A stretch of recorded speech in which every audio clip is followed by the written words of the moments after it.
अगर जब आप देर रात घर पर अकेले हों, अचानक बेडरूम के बाहर से तेज और घबराहट भरी आवाज सुनाई दे, जब आप दरवाजा खोलें तो बाहर कोई न हो, ऐसी स्थिति में आप क्या करेंगे?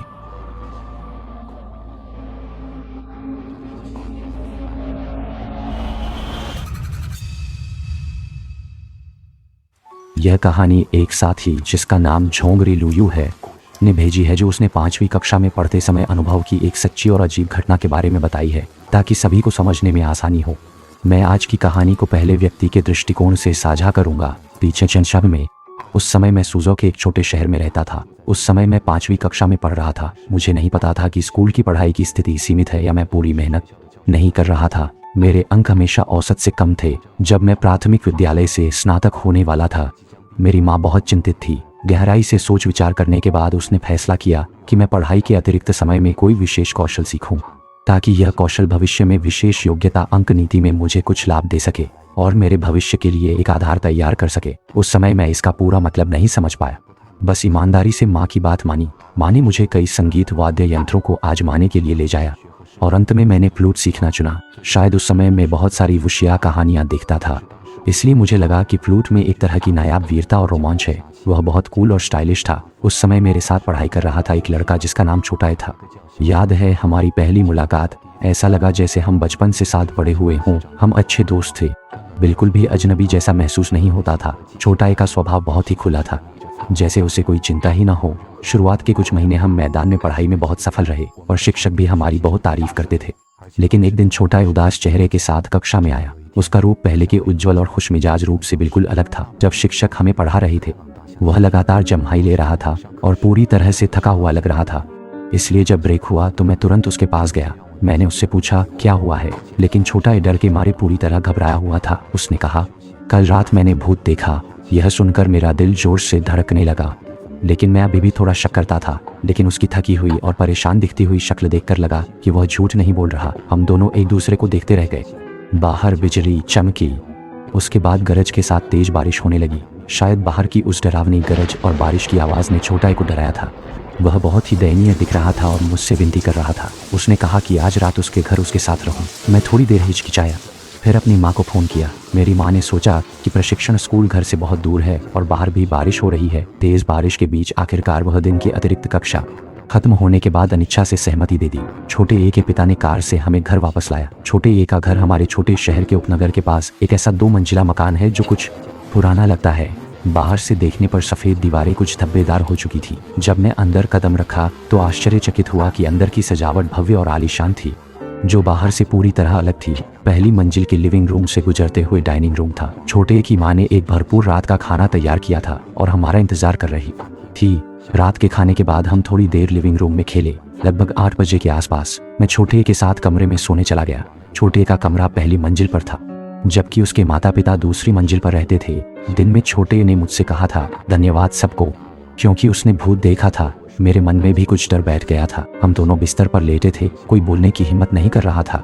डर के मारे कांप रहे थे और उस कथित भूत के आने का इंतजार कर रहे थे। शुरू में मुझे विश्वास नहीं था कि कोई डरावनी घटना होगी, लेकिन 2 घंटे से ज़्यादा समय बीत चुका था। मैंने देखा कि समय लगभग 6 बजे हो गया था। तभी अचानक दरवाजे के बाहर गलियारे में तेज कदमों की आवाज़ आई। हर कदम इतनी स्पष्ट और पहचानने योग्य था। वह ठोक ठोक की लय गहरी और बहुत तेज थी, जैसे हमारे नाजुक दिल की तारों पर जोर से वार कर रही हो। और ऊपर से बाहर की बारिश की बूंदों की आवाज़ ने पूरे माहौल को तुरंत ही डरावना और भयानक बना दिया, जिससे रोंगटे खड़े हो गए। मैंने कांपती आवाज़ में आज से पूछा, क्या अंकल और आंटी नीचे आ रहे हैं?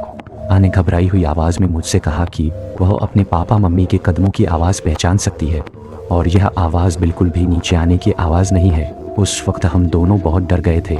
हमारा शरीर अपने आप कांप रहा था। हम चादर को कसकर पकड़कर बिस्तर के कोने में सिकुड़ गए। धन्यवाद। आँ ने धीरे से मुझे बताया कि वह कल रात इसी तरह की स्थिति का सामना कर चुका है, लेकिन अब वह डरावनी कदमों की आवाज़ 10 मिनट से ज़्यादा समय से लगातार आ रही है, बाहर के गरजते बारिश के साथ। यह आवाज़ अब हमारे कमरे के दरवाजे के सामने आ गई है।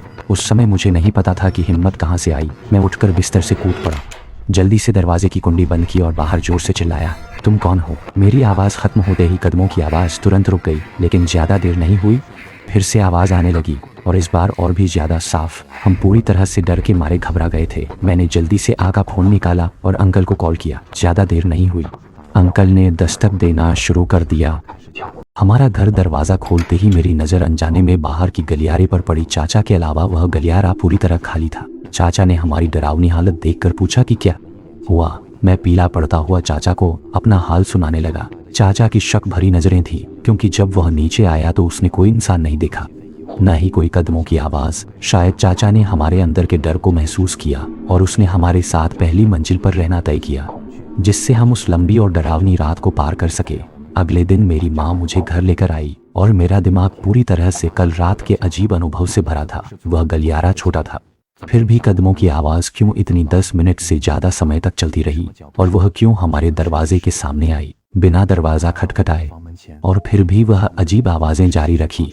मैं कभी इसका जवाब नहीं पा सका। उस दिन के बाद से छोटी बहुत डरी हुई लगती थी और विशेष कक्षा में उसकी मुस्कान कभी नहीं देखी। हम फिर मिलेंगे। वह पूरा दिन रोती और शोर मचाती रही कि वह घर बदलना चाहती है। छोटिया के माता पिता भी उसकी बात नहीं मान सके और अंत में उनका परिवार इस छोटे शहर से सीधा ही चला गया। आज तक मुझे नहीं पता कि वे कहाँ गए। 8 साल बाद जब यह घटना यादों में उभरती है तो मेरे दिल में अनजाने में एक ठंडक उठती है जो हड्डियों तक उतर जाती है। उनका पुराना घर और बेचा नहीं गया और न ही गिरा। यह हमेशा हमारे छोटे शहर में परित्यक्त रहा है। हाई स्कूल के समय स्कूल जाते हुए मैं अक्सर उस घर के पास से गुजरता था, लेकिन हर बार जब मैं वहां पहुंचता तो हमेशा महसूस होता कि अंधेरे में 2 आंखें मुझे घूर रही हैं। यह देखकर मेरी रीढ़ की हड्डी ठंडी हो जाती थी। मैं उस याद से परेशान था। मैंने इसे विज्ञान और तर्क के नज़रिए से समझाने की कोशिश की। खुद को बताया कि यह केवल उस समय का दबाव के कारण उत्पन्न एक भ्रम था, लेकिन वह आवाज़ केवल मैं ही नहीं सुन रहा था। इसे फिर कैसे समझाया जाए?